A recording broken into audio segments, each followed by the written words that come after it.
لیکن میں سب سے پہلے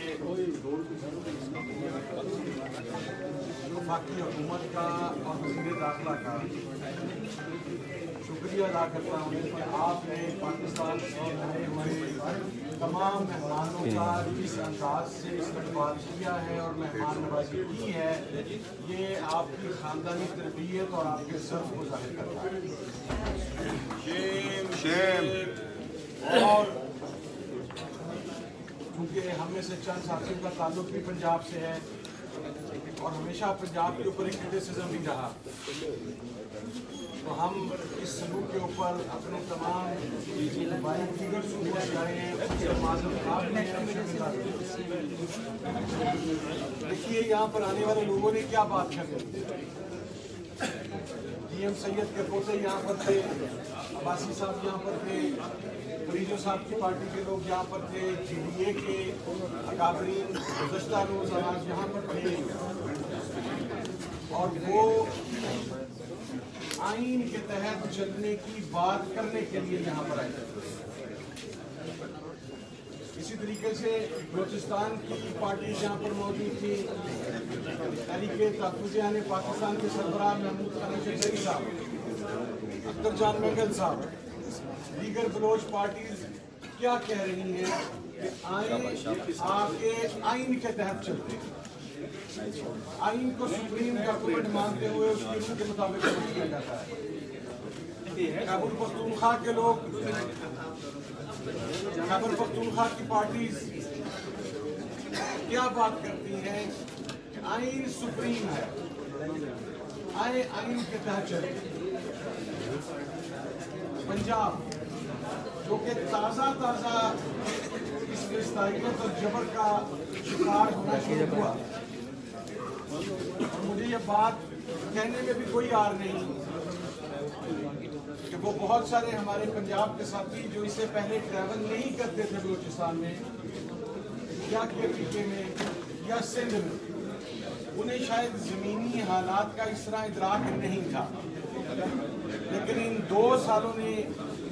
اہالیہ نے پنجاب کی بھی آنکھ کھول دی کہ وہاں پر کیا کچھ ہو رہا ہے۔ میں یہ سمجھتا ہوں کہ آج جس طریقے سے اس کنونشن کو روکنے کی کوشش کی گئی اور کل بھی کی گئی، یہ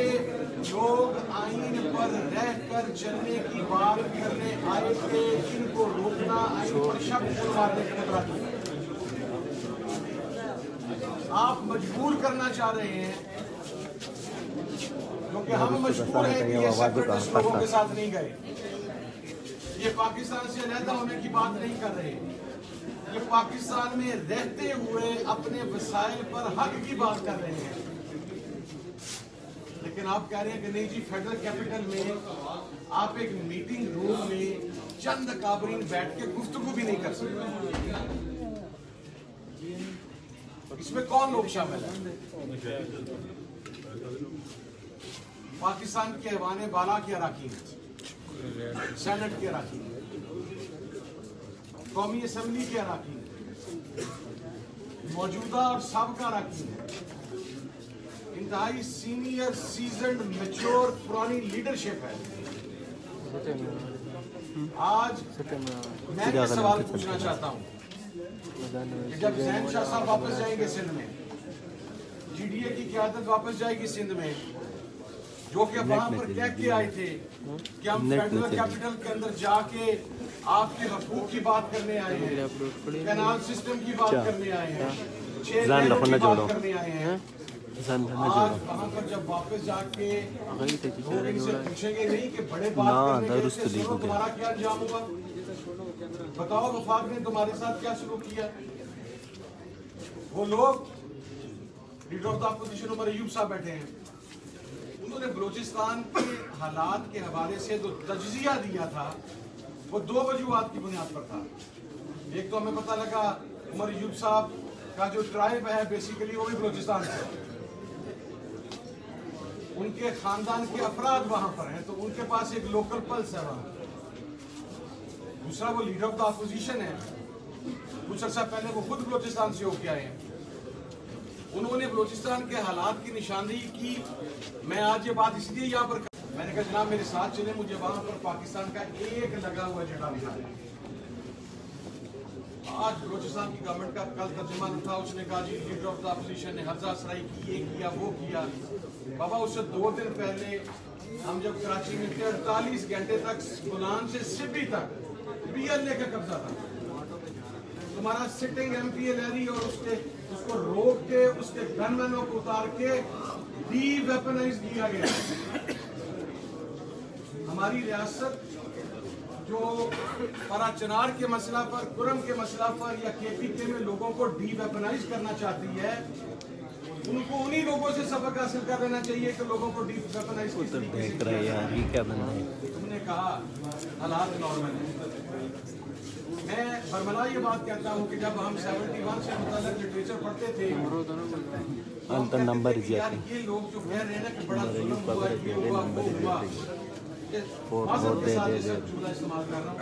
کیونکہ میرے ذہن کے اندر یہ تھا, بروٹ اپ میں یہ تھا, پڑھا یہ تھا, مطالعہ پاکستان یہ تھا, یہ سب بکواس. لیکن آج گزشتہ 2 سالوں میں ہوا کہ حقیقت ایسی بھی نہیں ہے. میں زیادہ اب اس سے آگے نہیں جانا چاہتا, لیکن صرف ایک ہی بات کہنا چاہتا ہوں کہ اگر تحفظ آئین کی تحریک بلوچستان اور KPK سے اور سندھ سے اٹھ رہی ہے اور لیڈ کر رہی ہے ان حالات میں بھی, تو اللہ کا شکر ادا کریں کہ ایسے لوگ بھی موجود ہیں جو آئین کی سپریمیسی کی بات کر رہے ہیں. میں یہاں پر اگر تذکرہ نہ کروں عمر ایوب صاحب کو, سلمان اکرم راجہ صاحب, بیرسٹر کور صاحب, پاکستان تحریک انصاف کے تمام ساتھی, کہ آج اگر اپوزیشن یکجا ہوئی ہے, مزاحمتی تحریک یہاں تک پہنچی ہے, تو اس کے اندر ایک بہت بڑا میجر مرکزی کردار عمران خان صاحب کا. جس طریقے سے خان صاحب جیل میں سیسا پلائی ہوئی دیوار بنے ہوئے ہیں, وہ ڈیل لینے سے انکار کر رہے ہیں, وہ NRO لینے سے انکار کر رہے ہیں, وہ پرنسپلز کے اوپر سٹینڈ کر گئے ہیں. تو میں خان صاحب کو, ان کی قیادت کو, ان کے کارکنان کو خراج تحسین پیش کرتا ہوں. اور آخری بات عرض کر کے اجازت چاہوں گا, یہ تمام بزرگ اراکین, بزرگ پارلیمنٹیرین, سیزنڈ میچور بزرگ, میری شاید اتنا عمر نہیں ہے جتنا ان کا پارلیمانی ایکسپیرینس ہے, ان کی موجودگی میں ایک بات کر کے اجازت چاہوں گا. آپ 70 سال سے ڈائلاگ کر رہے ہیں. میں 44 سالوں میں یہی سنتا آیا ہوں کہ بلوچستان کا مسئلہ آج حل ہو جائے گا, کل حل ہو جائے گا, پرسوں حل ہو جائے گا, بس تقریباً حل ہو گیا. NFC جب گوادر میں دیا گیا تو اس وقت بھی یہ کہا گیا کہ پنجاب نے بڑے بھائی ہونے کا کردار ادا کیا, دیگر صوبوں کے وزراء اعلیٰ نے گوادر میں کھڑے ہو کے بڑی باتیں کی, لیکن مسئلہ وہیں کا وہیں پر کھڑا ہے. آج اس کانفرنس کے ذریعے ایک ایسا مربوط راہ عمل جانا چاہیے, ایک ایسی پالیسی جانی چاہیے کہ جس کی بنیاد کے اوپر پوری قوم یکسو ہو کر, یک زبان ہو کر, یکجہتی کے ساتھ آئین کی, قانون کی سپریمیسی کے لیے آگے بڑھ سکے. میں ہوٹل کی انتظامیہ سے درخواست کروں گا کہ بھائی جان ساڑھے پیسے واپس کر دو. اسی 2 دن روپیے دیتے ہیں. میں اسٹینڈنگ کمیٹی ہیومن رائٹس کا چیئرمین بھی ہوں, ہم یہ پریویلیج موشن نیشنل اسمبلی میں لے جائیں گے کہ ہم سے پیسے لیے گئے اور اس کے بعد بزرگ پارلیمنٹرین سے کہا گیا کہ آپ وہ نکروں والا گیٹ فلان کے اندر ہے. اس سے بڑا ظلم اور کوئی نہیں ہو سکتا. تمام منتظمین کا, تمام ساتھیوں کا, بشر آپ کا